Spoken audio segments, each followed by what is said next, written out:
A very good morning to one and all present here.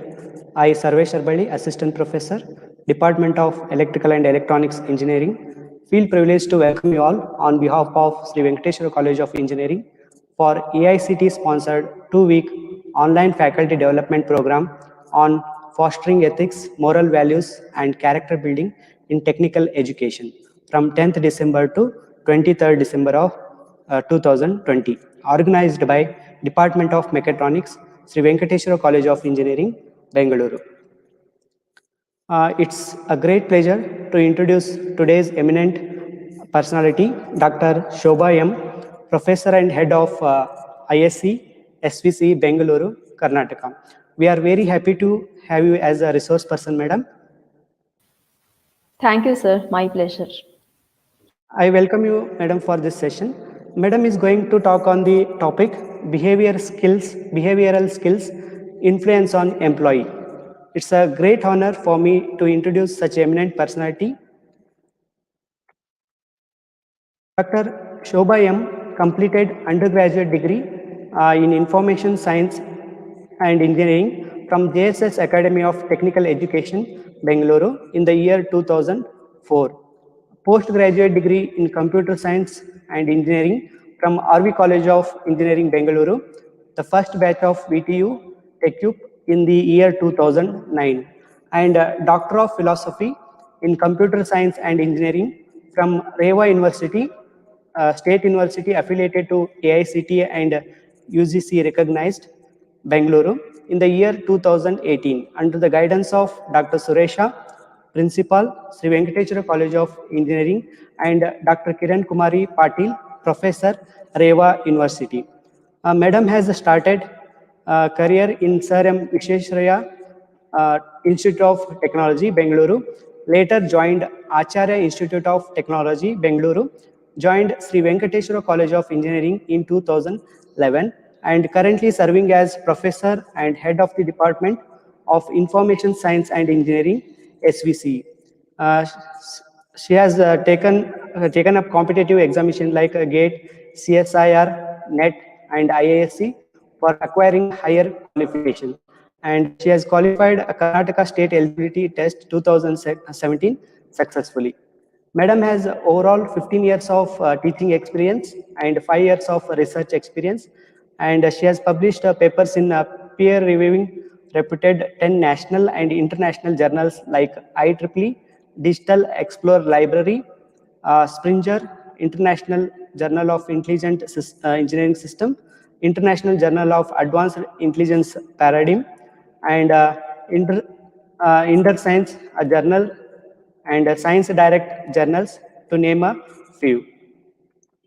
Madam, the areas of interest includes, but not limited to, Internet of Things, data science, and mobile application developments.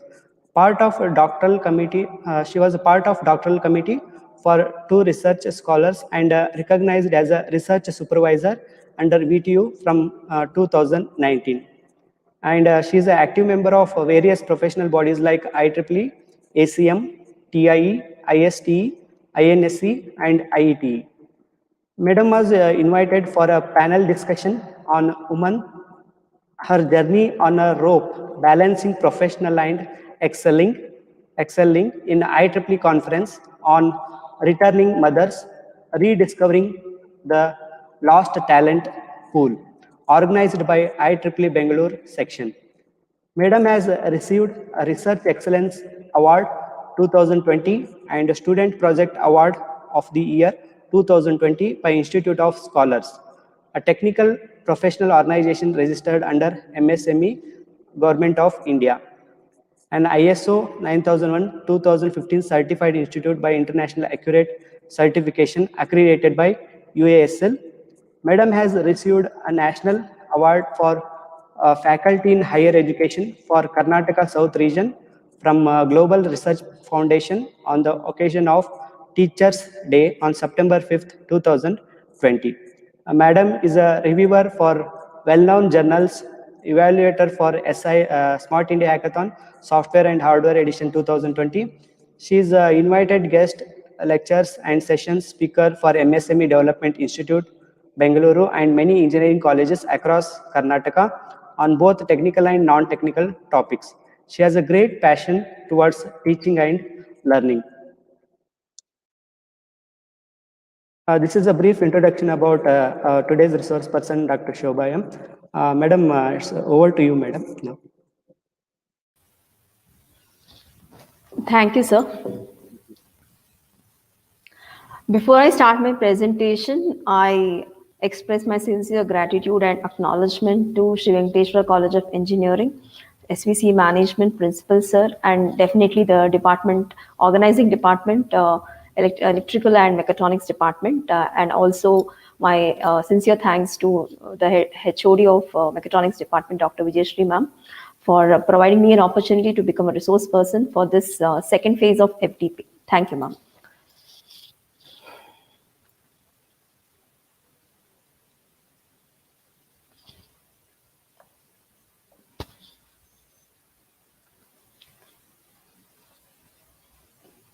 Can I get the confirmation, sir?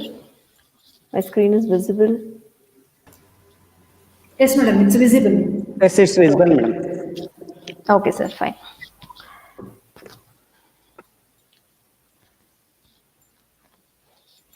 So very warm good morning to all the participants.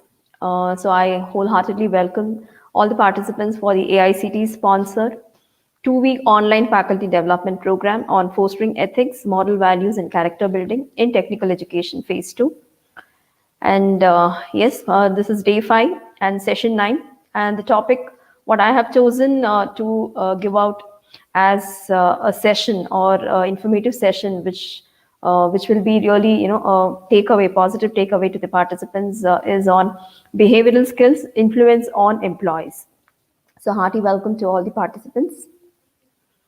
So let me start the session with some things or some keywords, which are definitely an integral part of our daily life or routine. So things money can't buy, as the caption says, these are some of the things which cannot be bought, through financial, or materialistic thing. First and foremost, manners, very important thing. Moral, respect, what we give to others as well as what we get from others. Character, the most important ingredient, I would say, in everybody's life, the character. Common sense, yes, because only based on the common sense or presence of mind, what we have in any scenario for that matter, I think common sense is required in order to survive in today's competitive world. And trust, since we all are working professionals in one or the other organization, trust becomes the most predominant factor, because based on the trust only we carry out or discharge our duties on daily basis. So trust is something which is very much essential and which is very significant in order to have a good rapport with employees. And yes, patience, next goes patience. So patience is again which defines the character of some human being or individual. Because until and unless we don't deal or tackle the things with patience, I don't think a productive outcome will be given to any problem of that matter. So patience is again required, and the class represents here the way we speak to others, what kind of context we are speaking into. So that is the class. And integrity, yes, because again collaboration is the key word or the most the buzzword, because ultimately we all know that the teamwork really pays off in terms of getting success with respect to any activity or any event or any planned activity to be executed. So integrity is required. So again, coordination among the team members plays a very important role here. And of course, the love and affection or the care, I would rather put in as care towards each other. So I think these are some important fundamental things which are essential and which are prerequisite for any individual, to claim that yes, we are a good human being and we can start or kickstart our day with all these things.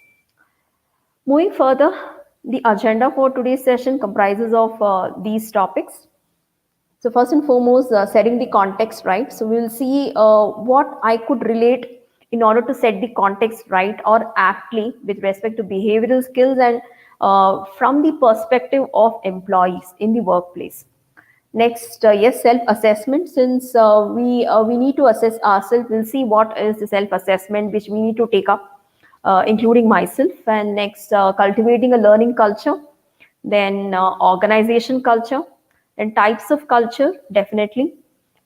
And then next, top 7 behavioral skills, and finally, some thoughts or experiences, or I'll be sharing a few things, as a closing note.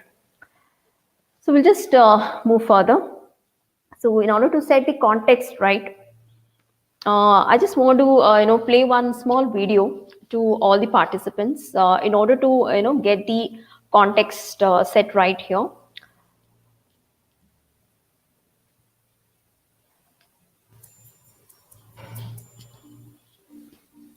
Herd behavior is our human tendency to follow the crowd, leading us to make decisions we might not have made if we were alone. It often comes down to social pressure, the need to conform and avoid being an outcast. It's a belief that so many people can't be wrong, and maybe they know something we don't. Just look at the bursting of the dot-com bubble. Investors sank their money into internet-related companies, even though many didn't have sound business models at the time. Every time there's a new investment fad, financial professionals are put under pressure to follow the herd, and it's easy to see the temptation. Because if it works out, everybody's happy. If it doesn't, well, everybody else was doing it anyway.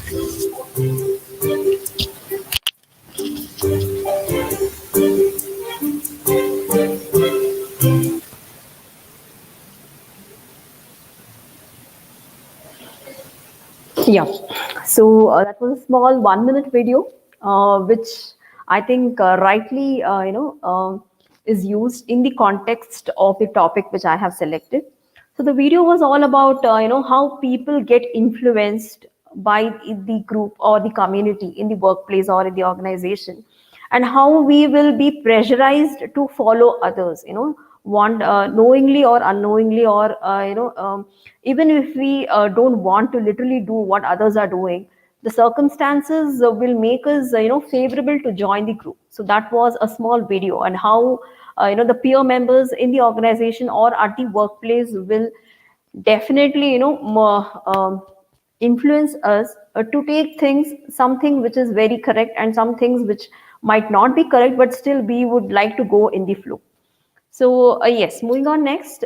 As the saying goes, a picture is more effective and impactful than lot many words, and it is worth, definitely. So we'll just see a few pictures in order to understand what exactly these picture mean, because each of the picture what I present here will they're differently, they're having two different meanings, in fact. So if we can understand that, then it's like, yes, we are very sensible enough. So will you be truthful with me, please? So the other one says, sorry, that's against medical ethics. 80% of our business conduct is immoral or illegal. I want you to fix the remaining 20%. How to stump a corporate lawyer, whether it is legally or ethically. A career in politics. So should I consider ethics or moral values, or should I leave it outside the door? So that is what it signifies.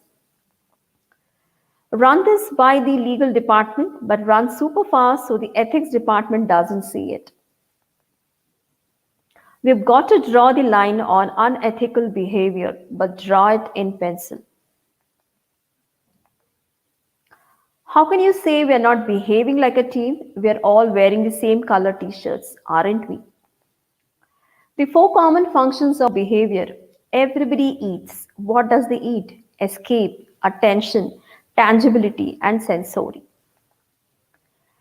So I hope those glimpses of few pictures were quite understandable, that even if few people are trying to follow some things in the right direction, or if they would like to do it in the protocol which is predefined, and if they would like to do it based on the guidelines, but still somehow or the other, maybe the circumstances will not allow them to do it or carry out the intended task, or it is the influence of the peer in the workplace or in that particular scenario, where a lot of influence will be taken over by us or by the people who are put under that particular situation to take some decisions which are aptly right and some decisions which will turn out to be a major disaster.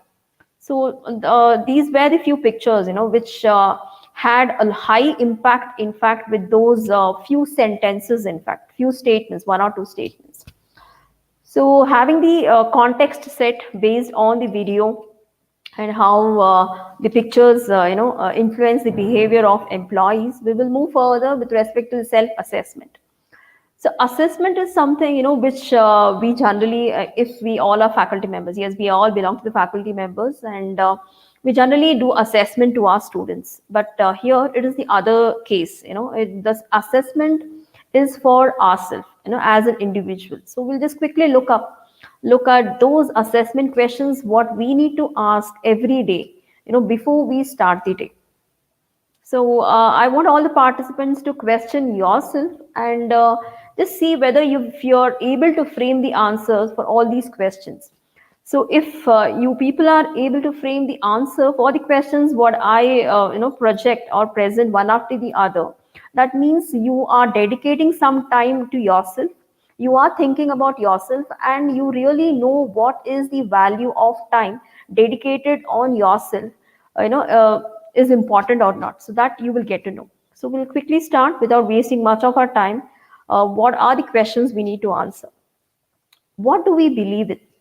So if we are not believing in something, I don't think we can really start our day. It could be either at home or at the workplace, or it could be in any other context as well. The relevance of the context will be achieved or will be intended to accomplish only when we believe in something. If we believe that that particular task, no matter how much of a tough it is, we need to execute it, we need to accomplish it, then our belief will turn into reality. Okay, so that is how it is. So if we don't believe in anything, then it's very difficult. So this was with respect to task or any planned activity. Some people might even believe in our own parents or children, or some mentor or some role models.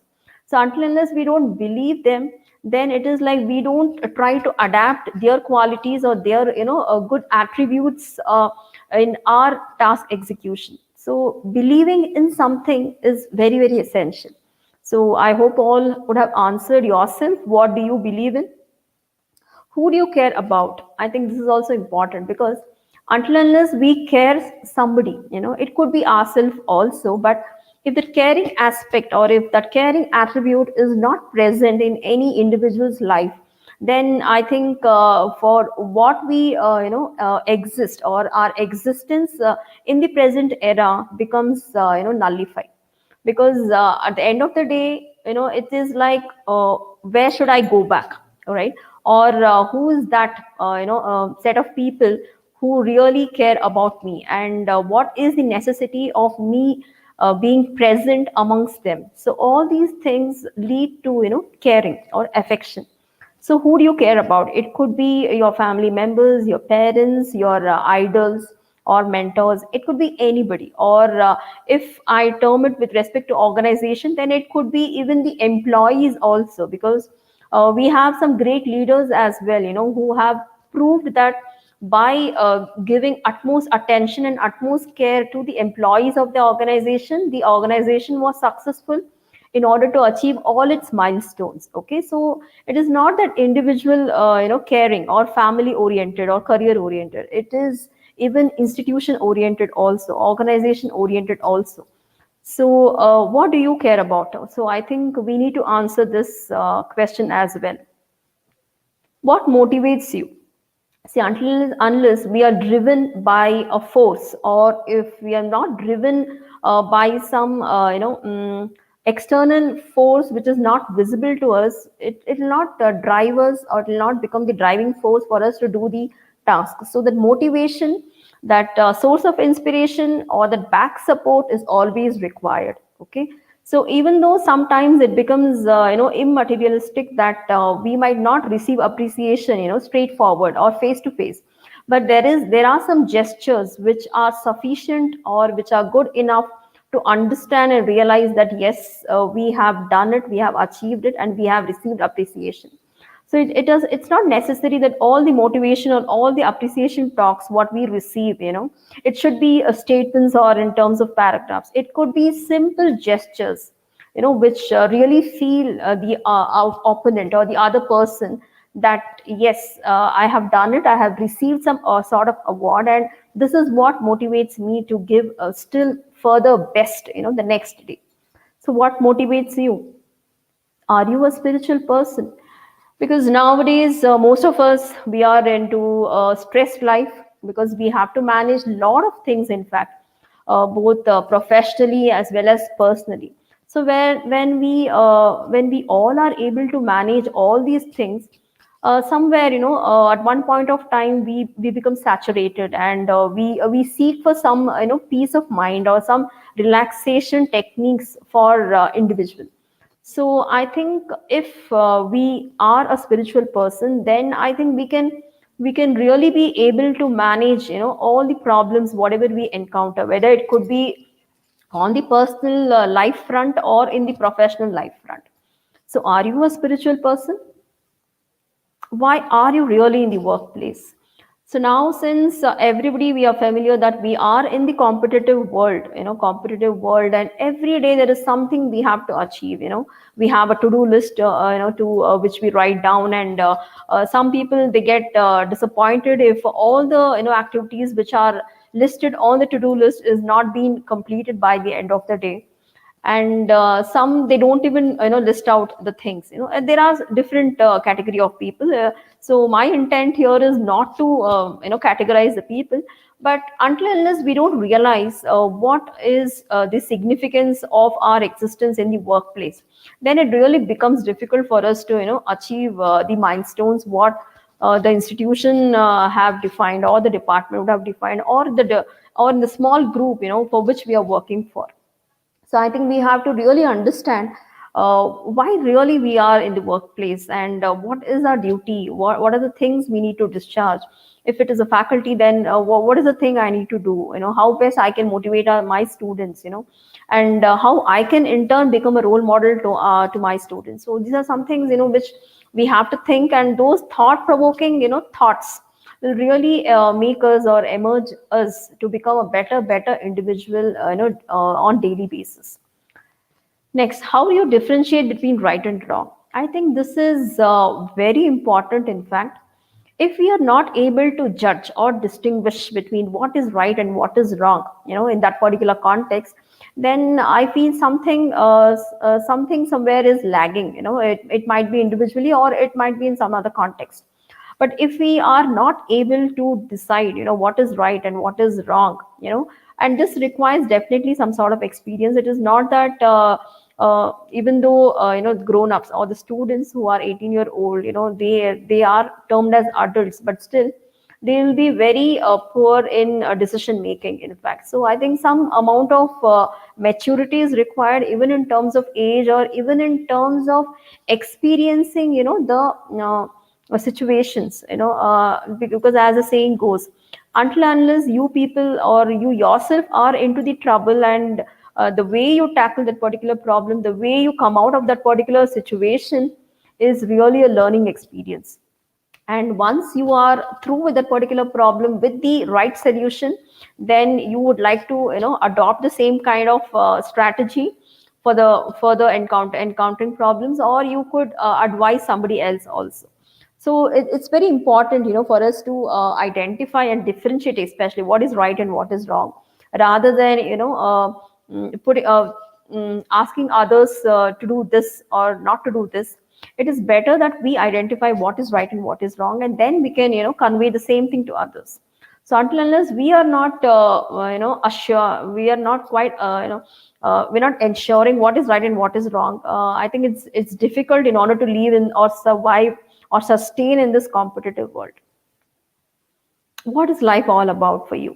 So there are some things, for what individual care for, and what individual, they have some precious things. It could be anything for that matter.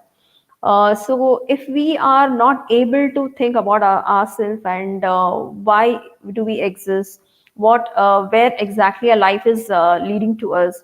So if we don't have all these proper, answer for all these questions, then I think survival becomes difficult. And somewhere, if we are not able to frame answers for all these questions, that is the indication that we are not sparing some quality time, on ourselves. So it's high time now. So if we have to dedicate some quality time on ourselves. We have to think. So keeping, remaining silent and thinking about ourselves, what to do, what not to do, what is right, what is wrong. I think that gives us, ample amount of space with respect to thinking. That is what I feel personally.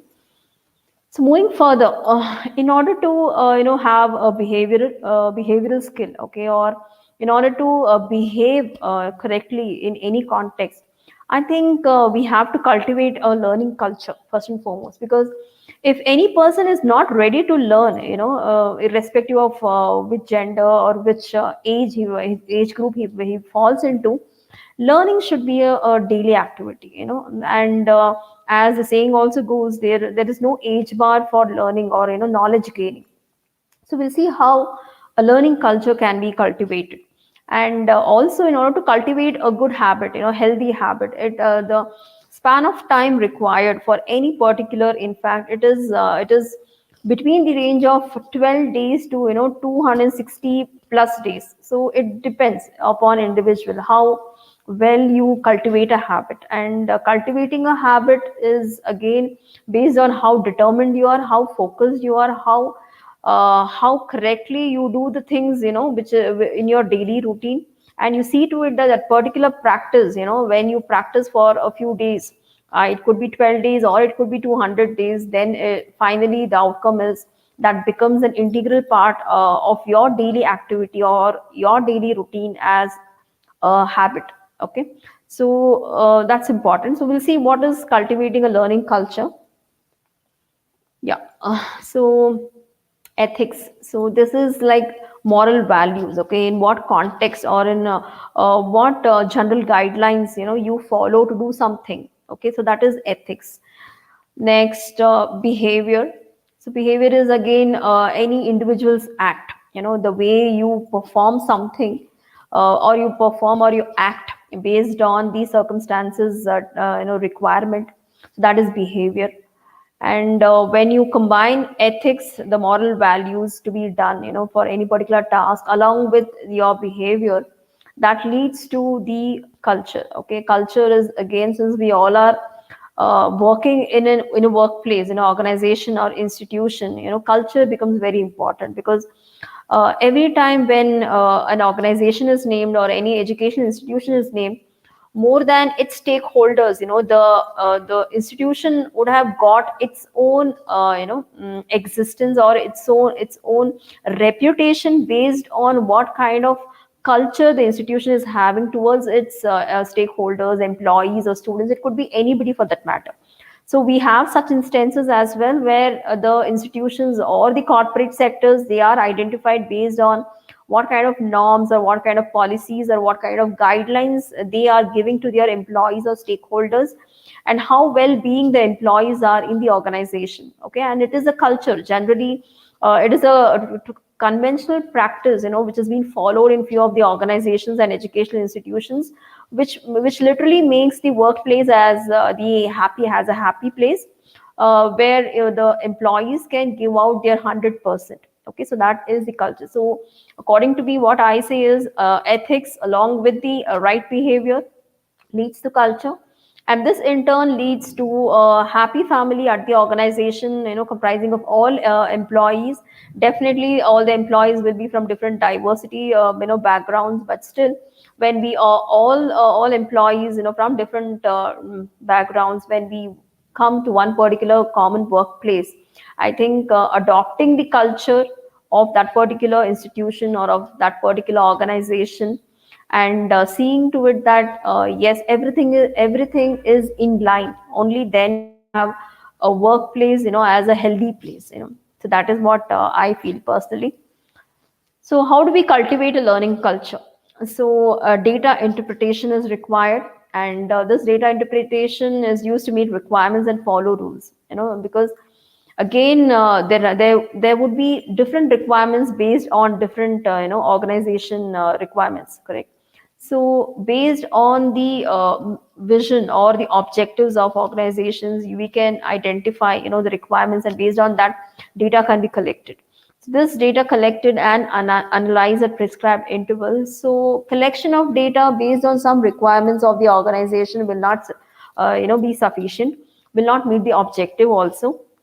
So if some rule or policy is to be implemented at the institution level, then the feedback is necessary, always, because we say a system is complete only when there is a feedback or a loop. Okay. Because only when we get the feedback, whether it is with respect to policies, or whether it is with respect to a process, or whether it is with respect to a system, until unless we are able to get what sort of feedback is received, and that particular feedback is analyzed further to get to know more insight, I think corrections or improvisation of those policies or the guidelines will not be effective. So it is very essential, collecting the data and analyzing it, and that too, at prescribed intervals. So every 3 months once, or every 6 months, or every yearly once, some intervals need to be set. And data function is siloed and rarely integrated into decision making. So all this data, all the outcomes what we get based on the analysis, that will be really helpful for decision making. And this decision making is definitely for the people at the highest level. Generally, there's a hierarchy, the managerial level, then the employee level, and then finally the last, or tier 1, tier 2, tier 3 layers in the organization. So these analysis and data collection from the employees or the stakeholders of the organization will really help the decision makers, who are present at tier 1 of the hierarchy. They can easily take decisions, and this definitely will help the compliance with respect to the culture. And yes, organizational change management strategies. So it becomes essential that even the organization, or the management people who are leading the organizations, well-known organizations, they adopt some strategies. So strategies could be in terms of planning and coordination. This is again with respect to any policy or the guidelines, how well they plan, how well they coordinate, and how well they implement it. Implementation is also important. Then assessment. Okay, assessment again, it could be from any of the tier. It could be for their own tier as well. So tier 1 it could be, or tier 2, or tier 3. So assessment is important, as I was mentioning. The feedback, and the transparency, what is maintained with respect to implementation and assessment, that also becomes important. So always feedback is essential in order to improvise or fine tune further for the better implementation or efficient adoption of that particular strategy. So this in turn is it makes a transition or a transformation to a learning culture. So data is used for making informed operational and programmatic decisions and changes. So ultimately here decision making plays a very crucial role. And again here the data is collected and analyzed, and data is used by all staff levels, and routine questions and inquiry are encouraged. So it so happens that some new thing is being implemented at the institution level. Everybody will be more curious to know why is it implemented, what is the benefit, if this particular policy or guideline is implemented. Who are the people who get benefit out of it, or who are the people who are under loss? There are so many discussions happening at each and every level if something new is being implemented. And further, when it is enforced on all the employees or on all the staff levels, then definitely the outcome of that will be again predicted or analyzed based on the feedback and the assessment. So this is a learning culture. So moving further, what is organizational culture? So organization culture is defined as the shared values, attitudes, and practices that characterize an organization. is the personality of your company, and it plays a larger part in your employees' overall satisfaction. So until unless there is a culture, well-known, conventional, traditional culture which has been followed or practiced from many years, and if that is not been uh, adopted by the employees, then somewhere the employees might not give out their best. And if the employees are not able to give out their best 100%, then somewhere the dissatisfaction aspect also will come into picture with respect to employees, and this in turn will affect their performance, and it could be with respect to performance, as well as it could be in terms of their appraisals or appreciation, perks, rewards, and so many things, because each and everything is interlinked to one another. So it's all about shared values, what values you share within the organization, the attitudes and practices that generally, are followed in the organization. And it really, plays a very crucial role in the employees' overall satisfaction. And according to a recent, Glassdoor study, so this is one of the portal, in fact, a recruitment portal. So 77% of adults would evaluate a company's culture before applying to an open position. And now we all are familiar that gone those days where we had, the old-fashioned conventional recruitment process, or looking for some position, in the earlier days. Now it is everything online. Everybody has started marketing themselves. It could be on any or one of the social media platform, and even the people who want some nice talent, so a good talent with a lot of skill set, they generally look out for professional websites, where they can get the right candidate. So there are a lot of background search happening even from the employee side as well as from the employer side also. So it is not that both are passive, in today's context. So both are quite active, and the employee also want to be in the workplace which rightly fits his or her qualities or skills or attitudes. And similarly, the employer also would need such an employee who really fits into the organization, and in turn help the organization to achieve its intended objective. And perhaps more impactful, 56% rank an organization's company culture as more important than compensation. Next, moving to further components of organization culture. So the routine ways of communicating. So how well you communicate, because we know whatever we feel, we generally express in the form of communication. And if there is something which we need to communicate on daily basis, then definitely it becomes a routine aspects of our daily life.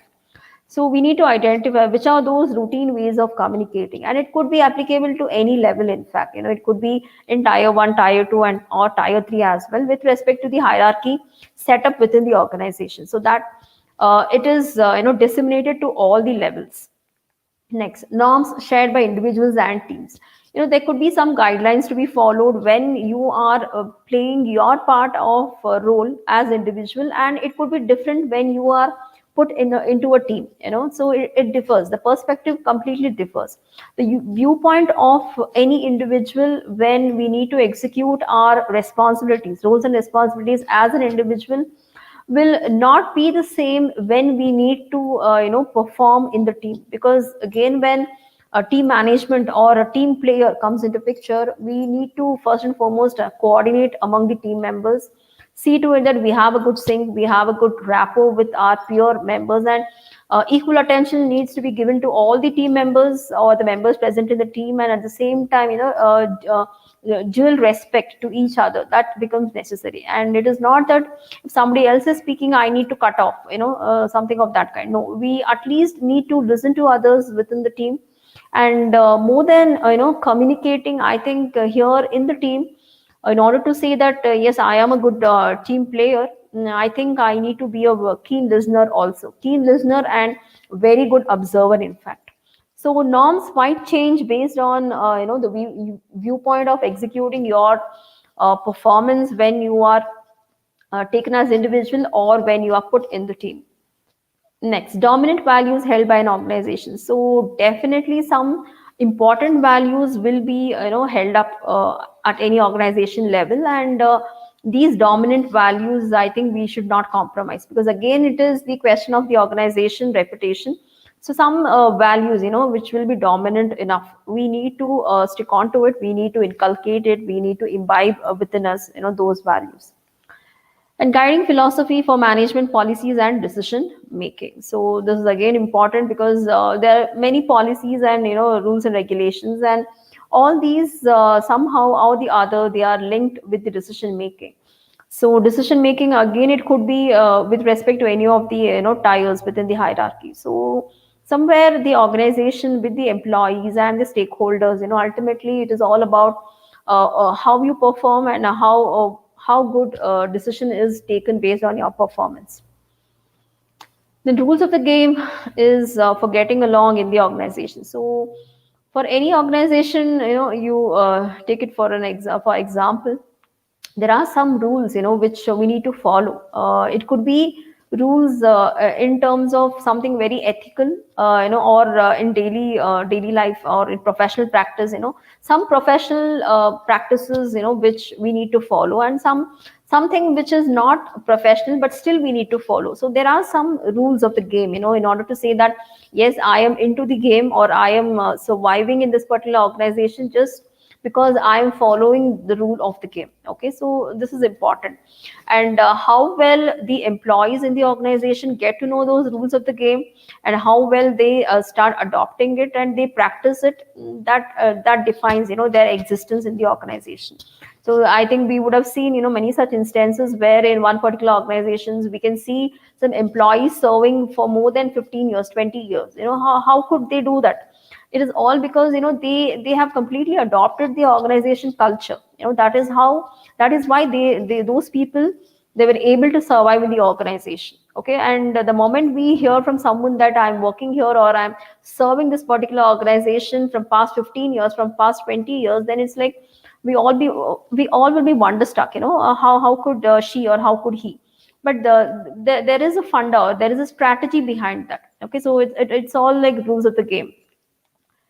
And yes, climate of the organization, this is important, because not every day is a Sunday. This I just want to say that because based on the circumstances which are favorable, which are not favorable, of the organization, the employees also need to act. So they have to get to know what is the scenario going right now, or whether it's a healthy time to speak something, or whether it is not the correct time to speak out something. So it's very important to identify that stuff, and it is not it doesn't come easily to everyone. They need to have some special knack or some special strategy you need to formulate in order to get to know what is the climate of the organization. So these are some tips and tricks what we as employees in any of the organization need to follow. And moving on further, layers of organization culture. So these are some of the layers. So it is, I start from the bottommost. So we have to share the assumptions. So shared assumptions leads to cultural values, and these cultural values lead to shared behaviors, and the shared behaviors in turn, they signify the cultural symbols. So these are the four important layers of any organization culture. So how did this culture emerge, or how did this culture come into picture with respect to workplace or with respect to organization? So we'll just see that. So what are the duties or the functionalities or the characteristics of the top management? So top management generally agrees on some shared assumptions of the human behavior. They develop a shared vision of cultural values. So these are some things which the top management people, they do it. And how this will influence, or the outcome or the output of this will be definitely termed in terms of behavior. So employees behave in ways that are consistent with shared values and assumptions, because we are bound to behave in the same manner what is being framed in terms of assumptions or the moral values of the organization. Next, behavior in turn, it leads to the results. So this results, it could be in terms of even financial performance of the entire organization when considered as a whole, or it could be the market share, depending upon in what context your organization will fit into, best fit. And last one is employee commitment. Yes, the commitment again, dedication, commitment. These are some of the keywords or some special words which are attached to employee overall performance. And finally, these results lead to culture. So strong culture emerges if all these have been followed, appropriately, and traditions are maintained, and socialization practices for new employees. So generally, there's a fear factor for new employees who join into the organization. First and foremost, they will not be very confident enough whether they will be, adopting to the organization culture, or will they really fit into this particular workplace or not. So I feel socialization practice is the one most required thing what even new employees should follow. Because until unless you don't mingle with the employees, existing employees of that particular organization, you don't socialize among themselves, you will not get to know what is the tradition followed in the organization, what are some of the practices which need to be followed, what are some of the things which not to be followed, you will get to know. So I think socialization practices are very essential for even new employees as well. Moving on next, methods for maintaining organization culture. So these are some of the methods, how we can maintain the organization culture. So what managers and teams pay attention to, it's important too, because again, this is all with respect to how the employee can plan effectively and efficiently in order to give out their best on daily basis. So what managers and teams pay attention to: reactions to organizational crisis. This is important. Again, I was mentioning climate of the organization. So I think this particular factor fits in right there. So reactions to the organizational crisis, managerial role modeling. This is something nice, managerial role modeling, because role modeling is one of the nice assessment. In fact, what we generally give it to our students. But when it comes to employees, when employees need to do role modeling, it is something interesting, because not everyone might be, it is not necessary that everybody needs to be designated as manager or something. But when we get an opportunity to carry out or discharge duties being in that particular post or designation, then it's something nice, interesting. Then next, criteria for rewards. Yes, it should be well defined again, because at least the employees will be motivated in order to achieve those rewards. What are the criteria, and I have to meet this criteria to get that. So it should be a competition, but definitely healthy one. So criteria for selection and promotion, again, a very transparent criteria should be maintained even for selection as well as promoting or giving appraisals, perks, rewards within the organization. And organizational rights, ceremonies and stories. Yes, few, because again, with respect to any organization, there are some events, which will be celebrated on some frequencies, or it could be yearly basis, or some national festival events. So all those things, it will be a practice followed within the organization. So this in turn leads to what? A recruitment of employees who fit the culture. Yes, very much desired. Then the central theme is definitely what? Organizational culture. Then the last one, removal of employees who deviate from the culture, because see, it's always disheartening to know that some employees are not part of one particular organization. That is one phase of the coin. But the second phase, or the other phase of the coin, is why those people were not part of that particular organization, or why those people did not survive or sustain for in the long run, within the organization. That is questionable, because again, it's very clear, those employees, maybe they were good, but somewhere they were not following the norms or the cultures of the organization. That is why those people were not being part of that particular organization. So yes, there are some pros and cons when we say some employees were not part of this particular organization, and this is one aspect. And the second aspect is always that employees also might leave the organization because they might have got some better opportunity also. So it is not that we have to think the situations only from one dimension or from one perspective. From both the perspective, we have to think whether the employees were beneficial to the organization, or the employees got much better opportunity, which the current organization was not giving to them. So it could be both the phases. Moving on next, types of culture. I think this is very important, because we as faculty members, we will be interacting with our students, and yes, definitely the youngsters or the students of this era, they are the one who are the nation builders. And definitely when we as faculty members inform them what are the different types of working culture which exist across globally. Somewhere it helps them also to think ahead and plan accordingly in what kind of culture they would see themselves fit into once when they kickstart their career phase. So it becomes essential for all the participants who are faculty members in this particular forum to get to know the different types of culture. So generally or broadly, the types of culture are only four. Okay, so the different types of cultures are the clan culture, the adhocracy culture, hierarchy culture, and market culture. So each of these cultures, they are, or they can be viewed or perceived from two different aspects. One is the formal control orientation, and the second one is forms of attention. So it could be internal, that is forms of attention, it could be internal or external, and at the same time the control orientation, or whether it is centralized or decentralized, so that that is a formal orientation that could be flexible or stable. So you have, we have one more diagram here, graphical representation, which depicts the competing values framework here. So any type of culture, will generally be measured in terms of these parameters, four different parameters. What are those? Flexibility and discretion, stability and control, internal focus and integration, or it could be external focus and differentiation.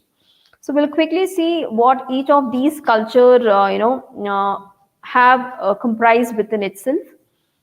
So we'll start off with the type 1 clan culture. So this is one, a diagram or a pic what I could fit into the clan culture. So just give 1 or 2 minutes to yourself and see what's happening in this particular picture, because I think that that itself describes, the picture describes what is a clan culture. Yes, so clan culture is people focused in the sense that the company feels like one big happy family. So that is what we could see in the previous, picture, where everybody is happy, everybody is doing their own job. They're having a comfort zone. A comfort zone exists there. So this is a highly collaborative work environment where every individual is valued and communication is a top priority. So this is what I was mentioning. When a collaborative work environment comes into picture, then every individual should be valued. Okay, and the ideas or the thoughts which are being shared from that particular individual should be valued, and it should be considered, or even if it is not considered, it should be listened to. It should be they should be given an opportunity to at least put forth their values or ideas. So clan culture is often paired with a horizontal structure, which helps to break down barriers between the C-suite and employees. So clan culture, comes with a horizontal structure. So when I say horizontal structure, it is not the conventional hierarchy structure. So we know hierarchy structure, it develops or it expands itself in terms of a triangle. Okay. So this helps the barrier, in fact, between the C-suite and the employee. So C-suite is definitely those people who are at the tier 1 level with all the chief chief keyword attached to their designations. So clan culture breaks that particular barrier because it's a horizontal culture. Everybody is a leader, or everybody is a decision maker. That is what the clan culture is all about. And encourage mentorship opportunities. These companies are action oriented, and they embrace change, a testament to their highly flexible nature. So as I was mentioning, they all the people who are into the clan, this particular organization in the form of clan culture, everybody is a decision maker. The structure is also horizontal structure, and everybody gives their own decision or makes decision. Okay, so that it's very flexible in nature. So what is the primary focus of clan culture? Mentorship and teamwork. Definitely this becomes the primary focus. And what are the defining qualities of this particular culture? Flexibility and discretion, and internal focus and integration. So these are the four different qualities. I mean, the two qualities what we saw with respect to graphical representation also, in order to fit the clan culture under this particular quality. And what could be the motto of such an organization which works upon clan culture? It is, we are all in this together. And yes, when we say that some practice has been followed, definitely it will be associated with both benefits as well as drawbacks, or pros and cons. So We'll see what are the benefits or what are the pros, in fact, with respect to clan culture. So clan cultures boast high rates of employee engagement. So employee engagement rate is very high compared to conventional or the traditional one, because everybody is involved in the organization as horizontal structure is maintained. And happy employees make for happy customers. This elaboration is not required. And highly adaptable environment. I mean, that is more it is more advantageous, in fact, highly adaptable environment and great possibility for market growth. And what are the drawbacks or the lacunas of the clan culture? A family style corporate culture is difficult to maintain, yes, as the company grows. And plus, with the horizontal leadership structure, day to day operations can seem cluttered and lacking direction. So this is what happens, if, for example, even at home or in the family, we generally say, dad is a decision maker, or in most of the cases, mother is a decision maker.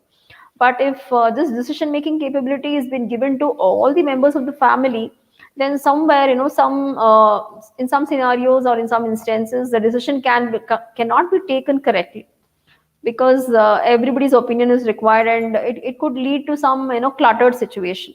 So that is a drawback here. And where you will find clan culture, so adaptable, team oriented with a horizontal structure. So it's no surprise that clan cultures are often seen in startups and smaller companies. So it is the right culture which our students who graduate, they need to follow, because most of the students, they desire or they aspire to become entrepreneurs. So it is a very good culture which can be seen in startups and some smaller companies and young organizations that are just starting out. They put a heavy emphasis on collaboration and communication. And leadership looks to employees for feedback and ideas, and companies prioritize team building. So this is where we can find the clan culture. It's in the startups, small companies or small ventures. Next, how to create this culture within your organization. So to cultivate a clan culture within our company, the first step is to turn to your employees. I mean, there's no hierarchy as such. So that is the one thing which we need to completely eliminate or remove it. Communication is vital, so to a successful clan culture. So let your team know that you're open to feedback. Okay, so it's important that you disseminate that ideas from everybody is encouraged, and it would be considered, or it would be at least listened to, and find out what they value, what they would like to see the change, and what ideas they have to help push the company further. And step 2 is take their thoughts into account and put them into action. So I think these 2 steps, if we follow generally, I mean, at our organization, the organization working culture can be transformed into clan culture, which is difficult, but yes, at least we should be aware of, okay, what kind of cultures exist. Second one, moving further, adhocracy culture. So yeah, this is one diagram or a pic what I have taken relevant to adhocracy culture. So adhocracy cultures are rooted in innovation. These are the companies that are on the cutting edge of their industry. They're looking to develop the next big thing before anyone else has even started asking the right questions. So to do so, they need to take a risk. So I can just say in one simple word, or describe the adhocracy culture as risk. You have to be ready to take the risk, no matter to what extent. So adhocracy cultures value individuality in the sense that employees are encouraged to think creatively and bring their ideas to the table. And because this type of organizational culture falls within the external focus and differentiation category, new ideas need to be tied to market growth and company success. Because everybody, in this particular culture within the organization, they are looking in terms of innovation, or, something which they can see to it that the ideas are being implemented or executed. Okay, so this is the adhocracy culture. Sorry, primary focus. The main focus is yes, risk taking and innovation, which is important. And defining qualities of advocacy culture is flexibility and discretion.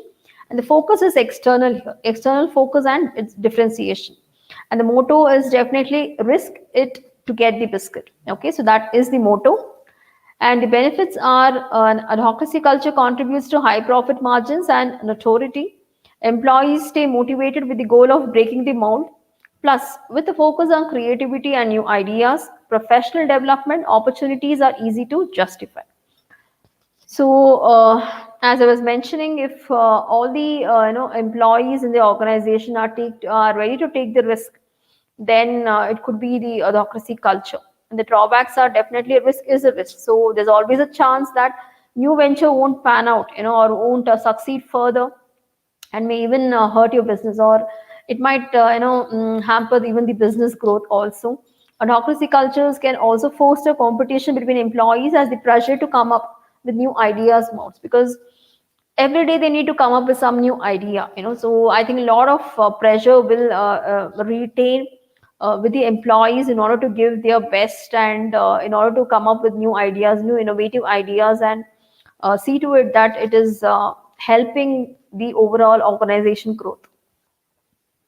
So where you'll find the adhocracy culture. So think of Google, Facebook, or Apple. These are the companies that embody the external focus and risk-taking nature of adhocracy culture.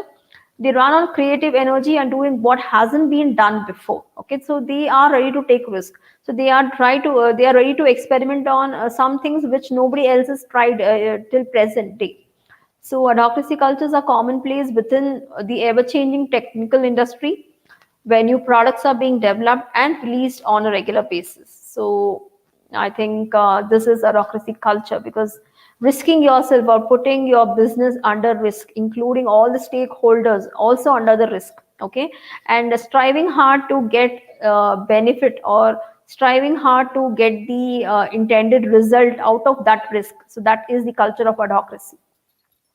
So how to create this culture within your organization, depending on your industry, again, it might be hard definitely to develop such an such a culture, which includes a high risk business strategy. So however, if implemented, implementing strategy and some brainstorming sessions, it provides employees with the opportunity to share some big ideas that can help to excel the company further. So rewarding successful ideas encourages teams to think outside the box, or out of the box. So again, rewards or appreciation or motivation is required. Okay, so in this sort of culture.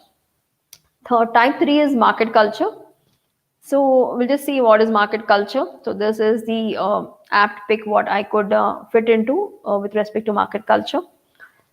So market culture prioritizes profitability. Okay, so here the people who work in this kind of culture, they generally look only profit, profit, and profit. So it's all about profit. So everything is evaluated with the bottom line in the mind. Each position has an objective that aligns with the company's larger goal, and there are often several degrees of separation between employees and leadership roles. So here there's the very thin line, or distinction has been made between the employees and the leadership roles. So that's important. That's something noteworthy here. And these are result-oriented organizations that generally focus on the external success rather than internal satisfaction. And a market culture stresses the importance of meeting quotas, reaching targets, and getting better results. What is the primary focus of market culture? So yes, as I was mentioning, profitability. Okay, so competition is the main buzzword for them, and the growth, everyday growth, or growth in terms of fixed intervals. So what are the defining qualities? Stability and control, definitely, and external focus and differentiation. What is the ultimate motto or the objective of this particular culture or organization culture who work upon this strategy? We are in it to win it. Okay, so something of that kind. So it's very competitive, in fact. So what are the benefits? Companies that boast market cultures are profitable and successful. Yes, as mentioned. Because the entire organization is externally focused, there is a key objective employees can get behind and work towards. So that's important, because that there is one objective to be attained or achieved. So employees, they can just see to it, because everybody is competitive and everybody wants to have a lot of benefits when compared to its competitor in the market. So that is how it is. So coming to drawbacks, on the other hand, because there's a number tied to every decision, project, and position within the company, it becomes difficult for the employees to engage in a much better way. with your work and live out their professional purpose. So it's important here. One of the major drawback is, there's always a number. As I said, profit. It could be like, okay, this month end sales, would be this much, or this is the number what my how based on how my products are sold, monthly basis, and this is the percentage of profit what I receive. So everything, each and every task or each and every activity is tied with a specific number, which really becomes difficult, for from the employee perspective to achieve. Sometimes it is definitely possible, but not all the times it is possible. So where you'll find the market culture. The goal of a market culture company is to be the best in its industry. Because of that, these are often larger companies that are already leaders of the pack, and they're looking to compete and beat out anyone else that may compare. So how to create this kind of culture within your organization? Because every aspect of a market culture is tied into the company's bottom line. So start by evaluating each position within your organization. So it could be even calculating the return of investment of every role, every role given in the organization, and even ascribe the reasonable benchmarks for production, and consider or provide some rewards as well for the top performance to encourage the similar kind of work to be continued further. So all these are some things, which can be adopted in order to make our organization culture as the market culture. And the last one is hierarchy culture. So yes, this picture speaks about hierarchy culture. So companies with hierarchy cultures are there to the conventional corporate structures. So these are the companies which they generally focus on the internal organization, where a clear chain or a clear hierarchy exists, starting from what information is to be disseminated and to what level the information to be disseminated, and multiple management tiers, yes, that separates the employees and the leadership. So a separate distinction or a separation has been made between the employees and the leadership, or the people who play leadership roles. So in addition to this, it's a very rigid structure, and there's often a dress code for employees to follow. And hierarchy cultures have a they generally set way of doing things which makes them stable and risk averse. So I think in India predominantly hierarchy culture exists, in terms of higher percentage. That's what I could infer here. And the primary focus being, yes, structure and stability. Defining qualities are stability and control, and the focus is completely internally, and it is an integrated culture, in fact. And motto is get it done right. So it is like, this is the motto, get it done right. And the benefits of hierarchy culture are, within an organization as a priority, these hierarchy cultures, they have very clear directions and objectives which are defined.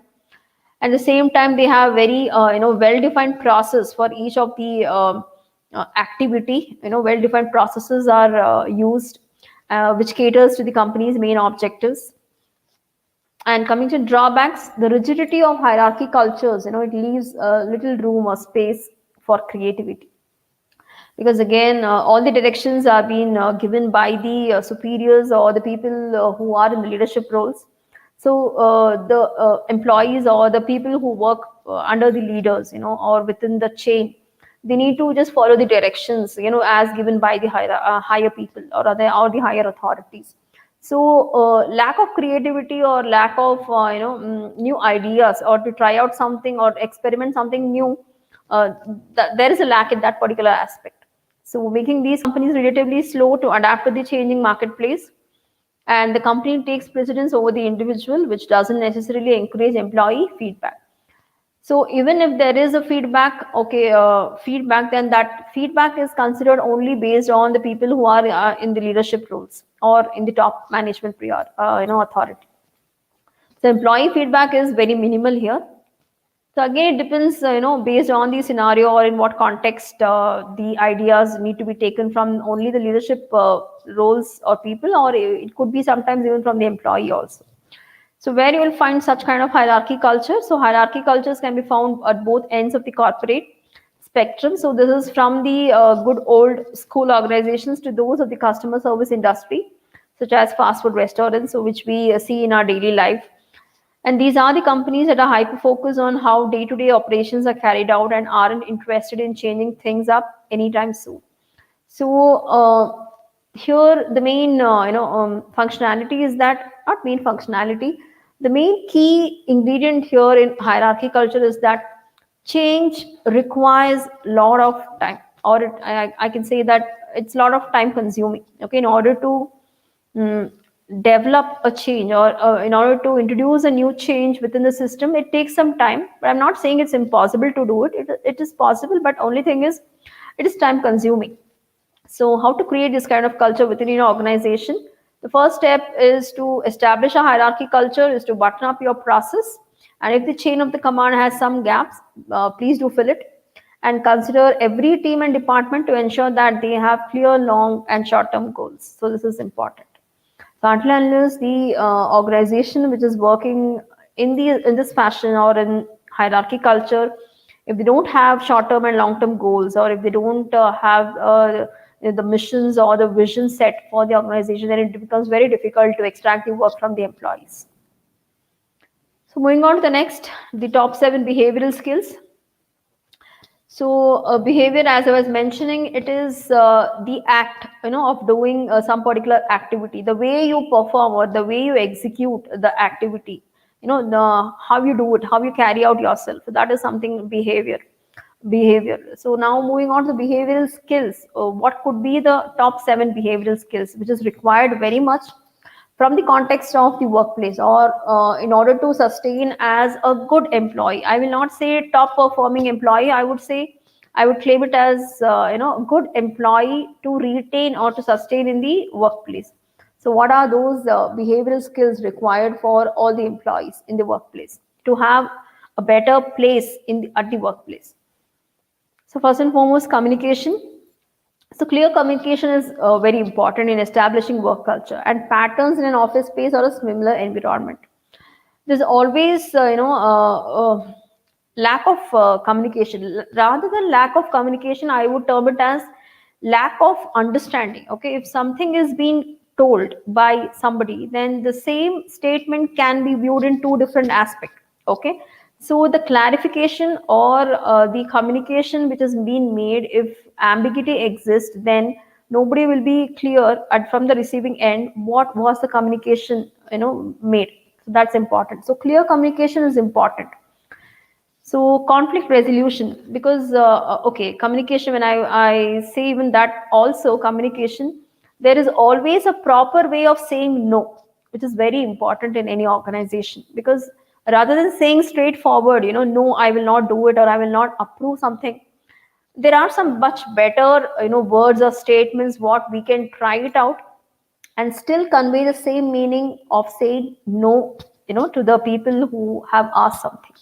So it all depends on how pleasantly, how in a dignified manner we understand the situation, and we take some time to react. Also, taking some time to the reaction also is important. It's not that immediately or instantly you say something, okay, and take a decision. You understand, you analyze the situation. You should also think even the consequences also. Saying yes, what could be the consequence? Saying no, what could be the consequence or the counter effect? Conflict resolution. So employers should remain aware of potential conflict and be active in entering and facilitating these more emotional interactions. So here at the workplace, generally when somebody is imposing something, or if somebody is directing the other to do something, there's always repel, what is that, they don't accept it as it is. That repelling factor comes into picture. So rather than getting into conflicts, we should see to it that the intended objective is also achieved, and we don't get into the conflict also. Okay, so that is where smartness comes into picture. How you should convey the message to others, and how at the same time you have to get the work done from the others. Okay, so smartness comes into picture here, which manages both the parties in a much better way without leading to any conflicts. So I think that knack or the strategy, almost all the employees working under any organization should have it. And there are some secrets also which need to be told, which we need not tell to everyone. It is like we can develop those strategies as and when time favors. That is what I could say. Next, work life balance. Yes, we all are working professionals, and this particular aspect, work life balance, becomes very very important to us, because if we mix up personal life into professional life and professional life into personal life, then definitely neither we can give our best to our personal life, nor we can give our 100% to the professional life also. So we need to balance, and we need to draw a boundary, and that boundary line is very very very thin, and it will be diminishing day by day, in fact. So we have to see to it that diminishing line is still retained, and still we maintain the what is it, the role what we play when it comes to personal life, and what role we play, and what we deliver at the work professional front. So we have to encourage employees to focus and give the 100% effort during work time, and then allow them to focus on personal life outside of work hours. Will help them to keep the work life balance clear. And here, some people are very smart. The moment the work time is over, automatically we would have seen such instances. Automatically their gadget devices go not reachable. They are very smart, because they know, they plan very effectively. They see to it that they are available only during the working time or working hours, and beyond that they become not reachable, and the complete credit will be given to the network or the telecom providers of today's existing telecom providers. So very smart. But I think somewhere, not every time, sometimes it is essential. It becomes, we are, it is not that we are forced to do it. The circumstances where we are with our family, it makes us to do that. I mean, it compels and it demands as well. So nothing wrong. I cannot say it is wrong, I cannot say it is right. It all depends upon individual perspective. Okay. If you are able to handle the situation, the next day post you report to the work, then it's fine, as long as you are able to manage the show. Otherwise you have to take the risk. Okay, that is what I could say from my end. And time management, yes, removing distractions such as cell phones, social media. Yes, because nowadays everybody is working with gadgets. Everybody is over the internet. More than the desired time, and we are into social media, cell phones. Lot of problems, work-related problems, family-related problems. But if we do not manage our time, whatever we have, everybody is having 24 hours a day, out of which 8 to 10 hours only is dedicated for our rest, and remaining hours, if we don't plan properly in an effective manner, then I think it becomes difficult. It only leads to piling up of yesterday's task to today, and today's task to tomorrow, and it continues, and it becomes never ending job. And we only see that our to-do list, it keeps on growing every day rather than getting diminished. So time management very important. And self improvement, so good employees want to grow and be challenged, so they want to learn new skills and reach new heights of performance. So as I was mentioning in the initial slides, that learning or gaining knowledge don't have any age bar. So any person of any age group can learn anything, and uh, build his or her own skill set, keep on adding or acquiring more skills. So if this gesture is not present, or if this hunger doesn't exist within us, then I think somewhere we will be saturated, and we think that no, everything I know, or everything she knows or he knows, nothing else is to be learned. So if that kind of attitude is developed, then it's very difficult, because we should always be humble, ground to down to earth, in order to learn something and acquire, and see to it that the same thing, whatever we have learned, if we are able to disseminate or share our knowledge to others who will be benefited, it could be the student community, or it could be the faculty community, anybody for that matter. If we are able to deliver the skills what we have acquired, it's really a matter of satisfaction, in fact. So I think that self improvement is required. And stress management and resilience, yes, as I was mentioning, spirituality doesn't mean that we are completely deviated from the physical world. No, Spirituality also helps us to manage the stress. So that is the reason I was mentioning in the earlier slides. Stress management is very, very important. So how you manage your stress, it is left to you, because some people, by listening to a favorite song or a favorite movie, they completely get detoxed from the stress. Or it could be the other way around. The some people might take a walk, or some people might argue with their parents or spouse, better half. That is also a stress buster or stress management. It also depends on individual capability, how you manage your stress. You can perform any activity and still manage your stress. So it depends on you, but you see to it that you're managing your stress, and it is not having or giving a diverse effect on your own health, and which literally affects your performance next day at your workplace. That is the more important. And patience, yes, I think patience is required. And I take it as a universal fact that all the faculty members, especially whether faculty members, including now I will consider even the school teachers also as faculty members. So all the teachers, all the faculty members, whoever is teaching to any target students, any students, they really are inbuilt. Patience is inbuilt within them.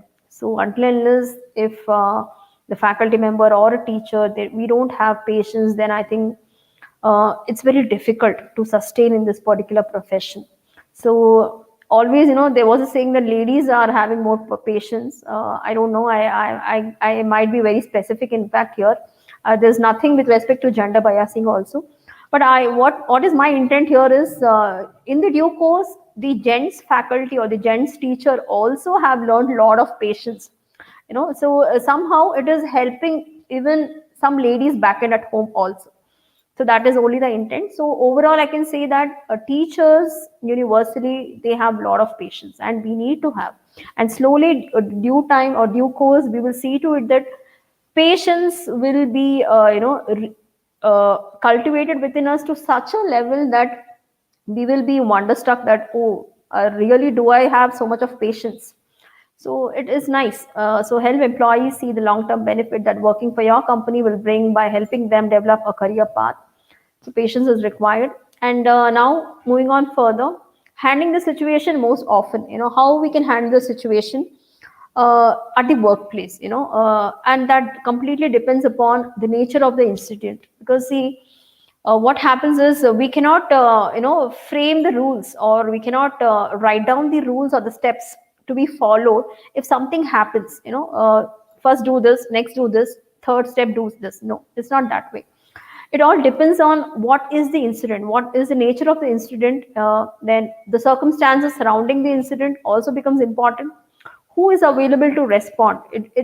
This is even more important, because if something unhealthy behavior is happening around you, or if something which is not some circumstances which are not acceptable to you, then you need to act. Okay, so before you act, you need to consider all these parameters. So what is the nature of incident, the circumstances surrounding the incident, who is available to respond, who has the skill to deal with the particular situation. This is also important, because many a times, I mean most of the times, yes, individually we can manage or we can act, but sometimes some special incidents or scenarios require help, or help from some skilled people. So we need to find out who is the right person with that particular skill to deal this particular situation.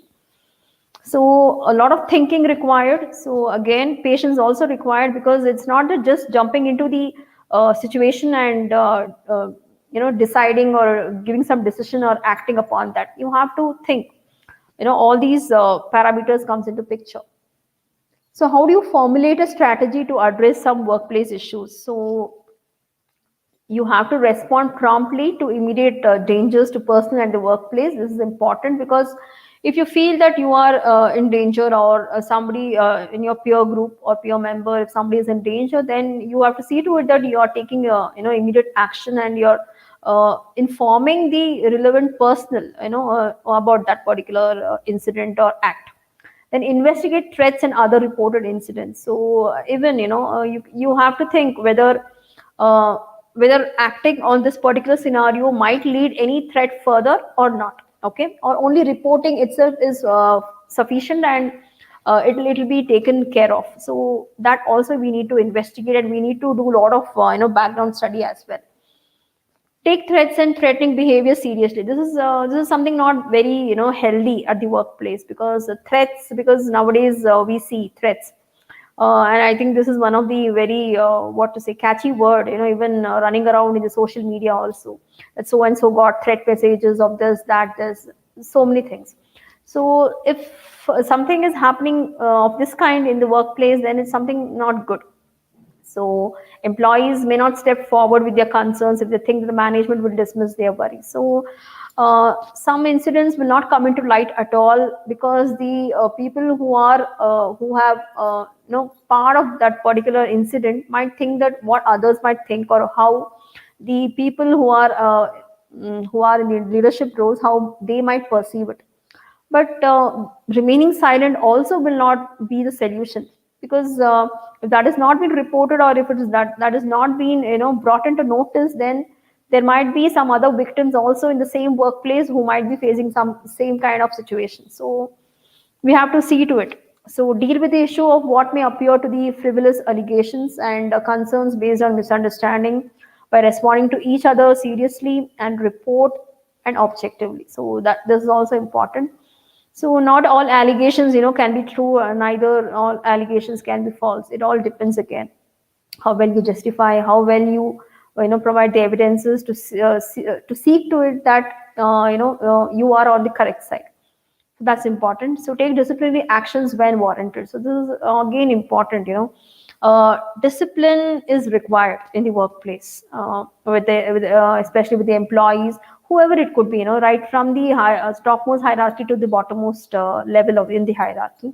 Discipline is one of the most favorable ingredient required in the workplace, because until unless we feel that yes, the situation or the workplace is disciplined, and me being an employee, I will be safe here for the next 8 to 10 hours, then if I don't have that sort of feeling at the workplace, then I cannot deliver my duties. So and if somebody is violating those disciplinary action, then I think we have to take a call, we have to stand on it to support victims and other affected workers after an incident. So if some unfavorable thing has happened with somebody, then it's always that we need to support them, morally, physically, mentally, in fact. So just to say that yes, we are with you, and some convincing words or consoling words, and some gestures also. So as I was mentioning, not every time the statements only need to be made in order to say that yes, I am with you. Some gestures are also sufficient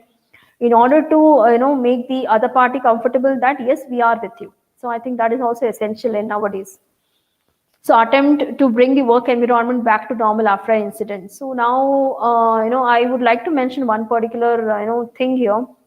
Most of us are immersed completely into this digital world to such an extent that nowadays we don't have eye contacts with each other. So in such cases, if the victim who has undergone some bad experiences at our workplace, even if we are able to have eye contact with them and say that yes, we are with you, that means a lot to the other receiving person. So I think these small things which have a huge impact on humankind or on human being is somewhere missing, and it's getting diminished day by day.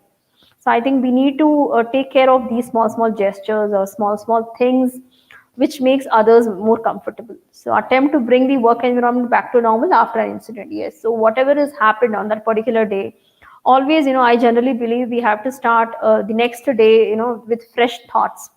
Because if we prolong whatever bad incidents have happened yesterday with me, if I start prolonging and if I keep it in mind, I can never give out my best, or I can never start the next day fresh, and I cannot discharge my duties well.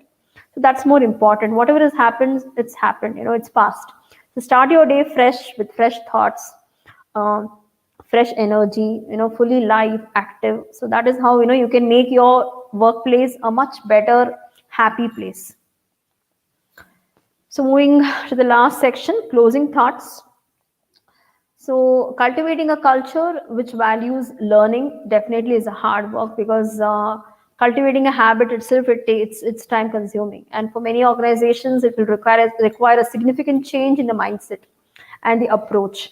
So including the need to challenge basic assumptions and undo past practice and viewpoints about the purpose and value of data. So it's important, even significant change needs to be brought into the mindset of the people also. The way the people think, the way the people perceive. It could be the people in the management level, or it could be the people in the middle level, or it could be the people in the last level as well. So lot of change in mindset, people mindset is required, and these changes will take time definitely, because overnight, nothing can be achieved. Some things, in order to see or witness the benefit of its existence in the long run, requires a lot of time for it to get implemented, for it to be assessed, and to be proven that yes, implementing this particular policy was really beneficial to the employee community. So definitely it is time consuming, and organizational cultures are complex, dynamic, and unique to each non-profit. So that is, it's left to its own organization, and there is no one size fits all approach. So this is important, and we cannot say that okay, this type of working culture fits this kind of organization. So we don't have one standard best fit category which we can say that okay, for education institutions this is the organization, for corporate organization this is the culture to be followed, and all those stuff. So it's again, it depends on the scenario. It is like incremental change, based on the incidents, based on the scenarios, based on the developments happening. So it is again very much situation oriented, and ultimately what we need to achieve what high performance levels from the employee engagement is required, employee performance is required, and if based on the performance, if it is rewarded, it would be icing on the cake. And finally, what we need to we need to serve our community, for which we are working for. And yes, having grown up, I realized that so-called punishments from my beloved teachers were full of virtues and great learnings. So we have seen that when we were students, when we have undergone the punishments, where what our teachers, they used to punish us, but somewhere in their punishments also there was a lot of hidden values, in fact, which was directly or indirectly, which was transferred to us. So, for example, just to mention, stand up on the bench. So that was to take a holistic view, look at the bigger picture. So hold your ears. So it was only to intend what? Listen more. Finger on your lips is only to, boast less. We need to boast less. So kneel down is, to reflect the humility what we have within us. Clean the blackboard, forget and forgive. Start with a fresh slate. So this is what the message, what our teachers gave us, in the form of punishment. Touch your toes, that is, be flexible enough, with respect to situation. And Murga Bano, yes, this is physical endurance. Stand up with hands up. So aim high and reach higher. Stand facing the wall. This is introspection. Write down the line 25 times. This is only to achieve perfection or work towards perfection. Detained after school, don't join the rat race. So that was the message what was given from our teachers. Stand outside the class. So this is through observation, take a world look. And all this culture which is inculcated within us, and I dedicate it completely to all the faculty community and all the participants who are part of this particular FDP. So these are some of the references which I have referred to prepare my slides. So yes, if there are any questions, I can take up now. This was my presentation. No, madam, there were no questions. Okay, sir, fine. No questions. Yeah, 1 second. Can we wind up, sir, then? Yeah, madam. Okay. Yeah, it was a very informative, thought-provoking session, madam. You beautifully explained us from Thank you, sir. Thank you.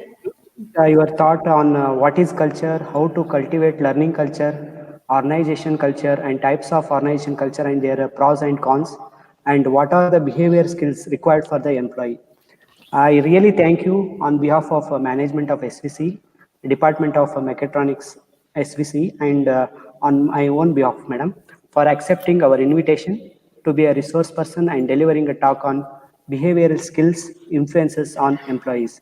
Thank you very much, madam. Thank you, sir. My pleasure. Thank you, madam.